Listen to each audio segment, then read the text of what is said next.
جی افضال عباسی، لاہور کا علاقہ کانا جہاں پر گھر میں واقع ٹیوشن سینٹر کی چھت گری ہے، تقریباً 30 سے 35 بچے دب چکے ہیں، 20 کو ریسکیو کیا گیا ہے، 10 اس میں موقع پر جاں بحق ہو گئے ہیں۔ امدادی کارروائیوں کی اس وقت صورتحال کیا ہے؟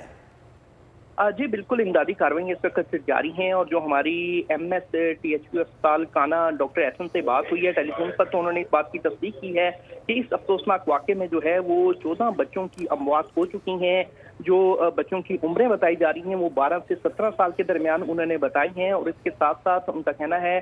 ڈاکٹر احسن کا کہ 5 بچے ایسے ہیں جن کی حالت جو ہے وہ خطرے سے باہر ہے، اور زخمی جو بچے ہیں ان کی وہاں پر بہترین طبی جو سہولیات ہیں وہ کانا اسپتال میں انہیں فراہم کی جا رہی ہیں۔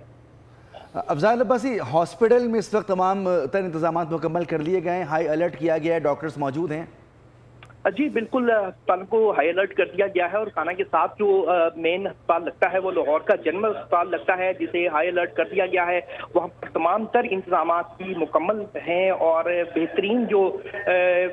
طبی سہولیات ہیں وہ زخمیوں کو وہاں پر فراہم کی جا رہی ہیں۔ اچھا، یہ بھی بتائیے گا ہمیں افضال، کیا اسپتالوں میں یقیناً والدین پہنچ رہے ہوں گے اپنے بچوں کے معلومات کے لیے، ان سے کوارڈینیشن کے لیے کوئی انتظام کیا گیا ہے؟ دیکھیں، اس حوالے سے ابھی جو ہیں وہ وہاں پر فوری طور پر کوئی ڈیسک قائم نہیں کیا گیا، کیونکہ ایک افسوسناک واقعہ ابھی کچھ دیر پہلے رونما ہوا جس کے فوری طور پر ریسکیو 1122 کی ٹیمیں موقع پر پہنچی، اور انہوں نے وہاں سے ملبے کے نیچے سے بچوں کو نکالا۔ جو بچے 14 جن کی ڈیتھ ہو چکی ہے ان کی ڈیڈ باڈیز کو اسپتال پہنچایا گیا ہے۔ اس کے ساتھ ساتھ جو ہے جو زخمی بچے ہیں ان کو بچانا اس وقت سب سے زیادہ ضروری تھا، جنہیں اب ہسپتال میں منتقل کر دیا گیا ہے، اور وہاں ڈاکٹرز کی ٹیمیں جو ہیں وہ متحرک ہیں اور بچوں کو بچانے کی کوشش کی جا رہی ہے۔ اس کے ساتھ ساتھ جو ذرائع سے معلوم ہوا ہے کہ جو پیرنٹس ہیں وہ اپنی مدد آپ کے تحت وہ ہسپتال پہنچے ہیں اپنے بچوں کی وہاں پر شناخت کے لیے، اور ہسپتال انتظامیہ جو ہے وہ مکمل تعاون کر رہی ہے والدین سے۔ افضال عباسی، یہ بتائے گا کہ جو بچے جاں بحق ہوئے ہیں ان کی انجریز کیسی تھی؟ ہیڈ انجریز تھی یا دم گھٹنے کی وجہ سے ان کی اموات ہوئی ہیں؟ دیکھیں، اس حوالے سے ابھی جو ہسپتال انتظامیہ ہیں انہوں نے تفصیلات فراہم نہیں کی گئی۔ جو ایم ایس ہیں ڈاکٹر احسن، ان کا یہ کہنا ہے کہ جو بچے جن کی اموات ہوئی ہیں ان کی ابھی اس حوالے سے وہ انہوں نے نہیں بتایا کہ اموات کی وجہ کیا بنی، کہاں کہاں پر انہیں چوٹیں آئی تھی، لیکن چونکہ جو فوٹیجز میں ہم نے دیکھا ہے کہ جو مکان کی چھت گری ہے تو بچوں کی اموات جو ہے وہ بظاہر ایسے ہی لگ رہا ہے کہ جو ملبہ ہے اس کے دبنے کی وجہ سے ان کی اموات ہوئی ہیں۔ اس حوالے سے ابھی باضابطہ جو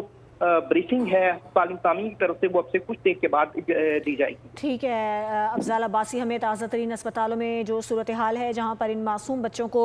منتقل کیا گیا ہے وہاں کی اپڈیٹ ہمیں دے رہے تھے۔ انتہائی افسوسناک حادثہ پیش آیا ہے، کہنا میں ایک ٹیوشن سینٹر کی چھت گر گئی، اور جو ابتدائی طور پر اطلاعات موصول ہو رہی ہیں اس کے مطابق 14 معصوم بچے ہیں جو کہ اس حادثے کے نتیجے میں جاں بحق ہو گئے ہیں، اور ان کی عمریں جو ہیں وہ 12 سے 17 سال کے درمیان بتائی گئی ہیں۔ اس کے علاوہ جو دیگر بچے ہیں وہ زخمی بھی ہیں۔ زخمی بچوں کی جو عمریں ہیں وہ 10 سے 4 سال کے درمیان بتائی جا رہی ہیں۔ ساتھ ہی ساتھ کچھ بچے ایسے بھی ہیں جو کہ تشویشناک حالت میں ہیں، انہیں فوراً طبی امداد فراہم کر دی گئی ہے۔